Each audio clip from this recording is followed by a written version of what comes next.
ನೀವು ಮಾಡಿರುವಂತಹ ಪಾಪಕರ್ಮಗಳನ್ನು ತೊಳ್ಕೊಳ್ಬೇಕು ಅಂತಂದರೆ ಇಲ್ಲಿಯ ಒಂದು ಆಷಾಢ ನವರಾತ್ರಿಯಲ್ಲಿ ಭಾಗವಹಿಸಿ. ಇಡೀ ಕರ್ನಾಟಕದಲ್ಲೇ ಏಕೈಕ ದೇವಸ್ಥಾನ ವರಾಹಿ ಅಮ್ಮನವರು. ಆ ತಾಯಿನ ಕರ್ಕೊಂಬಂತು ಅಂತ ನಾವು ಅನ್ಕೋತಿದ್ದೀವಿ. ದೇವ್ರು ನೋಡಬೇಕು, ಪ್ರಾರ್ಥನೆ ಮಾಡ್ಕೋಬೇಕು. ನಮ್ಮ ಮನೆಯಲ್ಲಿ ಒಂದು ವಸ್ತು ಕಳೆದೋಗಿದೆ, ಪ್ರಾರ್ಥನೆ ಮಾಡ್ಕೋಬೇಕು ಅಂತ ಬಂದಿದ್ದೀವಿ. ಭಾರ ಕಡಿಮೆ ಆದಂಗೆ ಆಯಿತು. ಸುಮಾರು ಕಡೆ ಹುಡುಕಿದ್ರು ಸಿಕ್ಕಿರಲಿಲ್ಲ. ಇಲ್ಲಿ ಬಂದು ಕೇಳ್ಕೊಂಡ್ಮೇಲೆ ಆಯಿತು. 1 ವರ್ಷದೊಳಗೆ ಆಗಿತ್ತು. ಅಣ್ಣನ ಮದುವೆ ಆಯಿತು, ಬಾಬನ ಮದುವೆ ಆಯಿತು. ದೀಪ ಎಲ್ಲ ಕೊಡ್ತಾರೆ, ಹೊತ್ತಿಟ್ಟು ಪ್ರಾರ್ಥನೆ ಮಾಡಿ ಹೋದರೆ ಹುಬ್ಳಿಯಿಂದ ಬಂದಿದ್ದೀವಿ. ವರಾಯಿ ಅಮ್ಮನ ನೋಡ್ಲಿಕ್ಕಂತ ಬಂದಿದ್ದೀವಿ. ಇಲ್ಲಿ ವೈಬ್ರೇಷನ್ನು ಅಲ್ಲಿ ಯಾಗ ಎಲ್ಲ ನಡೀತಾ ಇದೆಯಲ್ಲ, ಅದು ನೋಡಿ ತುಂಬ ಸಂತೋಷ ಆಯಿತು. ಮತ್ತೆ ಮತ್ತೆ ಬರಬೇಕಂತ ಅನಿಸ್ತಾ ಇದೆ. ತುಪ್ಪು ದೀಪ ಹಚ್ಕೊಂಡು ದೇವ್ರ ಹತ್ರ ಕೇಳ್ಕೋಬೇಕು, ಏನು ಕಷ್ಟ ಇದೆ ಅಂತ ಹೇಳ್ಕೊಂಡು ಆಗುತ್ತೆ ಕೆಲಸ. ಸಾಧಾರಣವಾಗಿ ನವರಾತ್ರಿ ಅಂತ ಹೇಳಿದರೆ ಶರದ್ ಋತುವಿನಲ್ಲಿ ಬರುವಂತಹ ನವರಾತ್ರಿ ಎಲ್ಲ ಕಡೆಯಲ್ಲಿ ಇರುವಂಥದ್ದು. ಆದರೆ ಈ ಆಷಾಢ ನವರಾತ್ರಿ ಎನ್ನುವಂಥದ್ದು ಅತ್ಯಂತ ವಿಶೇಷವಾಗಿರುವಂಥದ್ದು. ಈ ಆಷಾಢ ನವರಾತ್ರಿಯನ್ನು ಎಲ್ಲೂ ಕೂಡ ನೋಡಲಿಕ್ಕೆ ಸಿಗೋದಿಲ್ಲ. ಅದನ್ನು ಜಗದ್ಗುರುಗಳ ಅಪ್ಪಣೆಯಂತೆ ಈ ದೇವಸ್ಥಾನದಲ್ಲಿ ನಡೆಸಬೇಕು ಅಂತ ಹೇಳಿ ಜಗದ್ಗುರುಗಳಿಂದ ಅಪ್ಪಣೆಯಾಗಿದೆ. ಹಾಗೂ ಯಾರು ಯಾವುದೇ ರೀತಿಯಾದಂತಹ ತೊಂದರೆಗಳಲ್ಲಿ ಇದ್ದರೂ ಸಹ ಅವೆಲ್ಲವನ್ನು ಕೂಡ ಈ ಸಮಯದಲ್ಲಿ ದೇವಿಯ ಆರಾಧನೆಯನ್ನು ಮಾಡಿದರೆ ನಿವೃತ್ತಿಗೊಳಿಸಬಹುದು ಅಂಥೇಳಿ ಈ ನವರಾತ್ರಿಯ ವಿಶೇಷತೆಯನ್ನು ಹೇಳಿದ್ದಾರೆ. 9 ದಿನಗಳಲ್ಲಿ ಒಂದೊಂದು ದಿನ ಒಂದೊಂದು ರೀತಿಯ ಹೋಮವನ್ನು ಹೇಳಿದ್ದಾರೆ.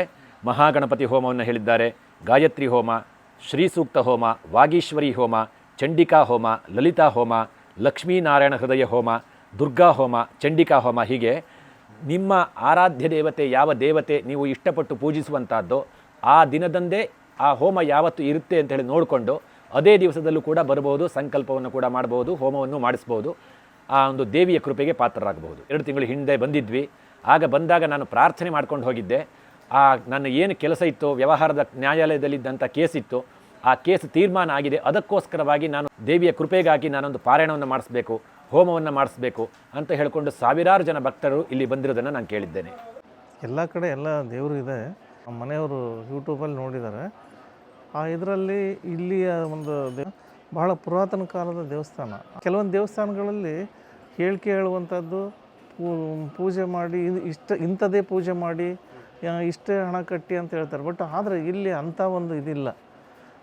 ತಮ್ಮ ಮನಸ್ಸಲ್ಲಿ ತಮ್ಮ ಕಷ್ಟಗಳನ್ನು ಆ ಮಹಾತಾಯಿ ಮುಂದೆ ನಾವು ಮನಸ್ಸಲ್ಲಿ ಬೇಡ್ಕೊಂಡು ಹೋಗೋದು. ನಮ್ಮ ಆಸೆಗಳು ನೆರವೇರಿದ ಮೇಲೆ ನಾವು ಇಲ್ಲಿ ಬಂದು ಪೂಜೆ ಸಲ್ಲಿಸುವಂಥದ್ದು ಅಥವಾ ಏನಾದರೂ ಕಾಣಿಕೆನ ಸಲ್ಲಿಸುವಂಥ ಒಂದು ವಿಚಾರ ಅದು ತಿಳಿದಾದ್ಮೇಲೆ ಆ ರೀತಿ ಇದ್ದಾಗ ಒಂದು ಪವಾಡನೇ ಇರುತ್ತೆ.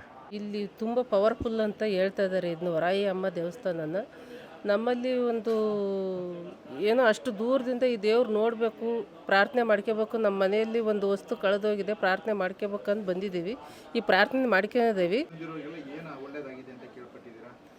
ತುಂಬ ಒಳ್ಳೇದಾಗಿದೆ ಅಂತ ಕೇಳ್ಪಟ್ಟೇನ್ರಿ.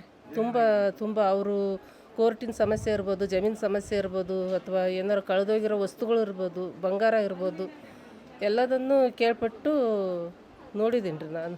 ಎನರ್ಜಿ ಇದೆ, ಪವರ್ಫುಲ್ ಎನರ್ಜಿ ಇದೆ ಅನಿಸ್ತಾ ಇದೆ. ಅಂದರೆ ಏನು ಕಾಸ್ಮಿಕ್ ಎನರ್ಜಿ ಏನಿದೆ ಅದು ತುಂಬ ಜಾಸ್ತಿ ಇದೆ ಅಂತ ಅನ್ನಿಸ್ತಾ ಇದೆ ನನಗೆ. ಜನ ಬಂದು ಇಲ್ಲಿ ಖಂಡಿತ ಬರ್ಬೋದು, ಬರಬೇಕು. ಆ್ಯಕ್ಚುಲಿ ಇಂಥ ಸ್ಥಳಗಳಿಗೆ ಬರಬೇಕು. ಇದೆಲ್ಲ ಪುರಾಣ ಪ್ರಸಿದ್ಧ ಸ್ಥಳಗಳಲ್ವಾ ಇದೆಲ್ಲ. ಆ್ಯಕ್ಚುಲಿ ನಾವು ಇವತ್ತು ಹುಬ್ಳಿಯಿಂದ ಬಂದಿದ್ದೀವಿ. ವರಾಯಿ ಅಮ್ಮನ ನೋಡ್ಲಿಕ್ಕಂತ ಬಂದಿದ್ದೀವಿ. ಯೂಟ್ಯೂಬಲ್ಲಿ ನೋಡಿ ಬಂದಿದ್ದು. ಮೊದಲಿಗೆ ನಮಗೆ ಗೊತ್ತಿರಲಿಲ್ಲ. ಇಲ್ಲಿ ಬಂದ ನಂತರ ಇಲ್ಲಿ ಅರ್ಚಕರು ಪೂಜೆ ಮಾಡಿದ್ದಾಗಲಿ, ಕುಂಕುಮಾರ್ಚನೆ ಮಾಡಿದ್ದಾಗಲಿ ಎಲ್ಲ ನಮಗೆ ಒಳ್ಳೇದು ಅನಿಸ್ತು. ಇಲ್ಲಿ ವೈಬ್ರೇಷನ್ ಎಲ್ಲ ತುಂಬ ಚೆನ್ನಾಗಿದೆ. ನೋಡಿ ನಮ್ಗೆ ತುಂಬ ಖುಷಿ ಅನಿಸ್ತು. ಇನ್ನು ಮುಂದೆ ಬರ್ತಾ ಇರ್ತೀವಿ, ಬರಬೇಕನ್ನಿಸ್ತಾ ಇದೆ. ಈ ದಂಡನಾಯಕಿ ಶ್ರೀ ಲಲಿತಾ ಪರಮೇಶ್ವರಿ ದಂಡನಾಯಕಿ ಎಲ್ಲ, ಹಾಗಾಗಿ ಅವಳನ್ನೇ ನಾವು ನಂಬಿದ್ದೀವಿ. ಅವಳನ್ನು ನಂಬಿದರೆ ಎಂದು ಕೈ ಬಿಡಲ್ಲ ತಾಯಿ ಅನ್ನೋದು ಒಂದು ನಂಬಿಕೆ.